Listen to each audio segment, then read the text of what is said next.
Kansas City police officer is on the wrong side of the law tonight. A federal grand jury indicted 46-year-old Aaron McKee for his suspected role in a charity fraud scheme. The indictment accuses him of stealing hundreds of thousands of dollars in donations. Fox 4's Shannon Russo is live downtown tonight after talking with a criminal defense attorney about this case. Shannon?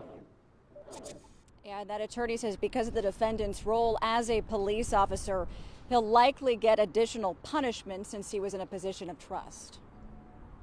Kansas City police officer Aaron McKee is charged with 16 counts of wire fraud and money laundering, which could mean serious prison time. He faces up to 20 years in federal prison per count. John Picerno was a local criminal defense attorney. He's not affiliated with this case, but provided insight on it. The federal indictment accuses Officer McKee of stealing $320,000 from a nonprofit he worked for and using that money on himself, like taking a trip to Vegas and paying for car repairs and personal property taxes. The nonprofit, called Mid-America Crime-Free, Inc., was affiliated with the Kansas City Police Department, where McKee worked for more than 20 years. It provided training to people in the rental housing industry and promoted crime-free programs. McKee served as that nonprofit's president from 2009 up until last year. During that time, the nonprofit received more than $380,000 in donations, most of that through an annual golf tournament called Fairway for Fuzz.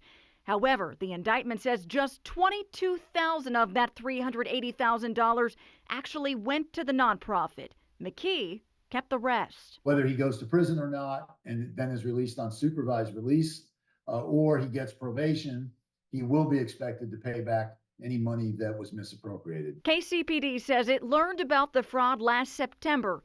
In a statement released today, the department says, quote, "We immediately began an investigation and immediately placed the officer involved on suspension pending the outcome of the investigation." And right now you're taking a look at a breakdown of how McKee is accused of spending all of that money, notably nearly $126,000 on entertainment, $57,000 on retail, and $23,000 on household expenses. And we did look online at the court system, and we did not see when his next court date is scheduled for. Thank you, Shannon. Shannon Russo live in downtown Kansas City tonight.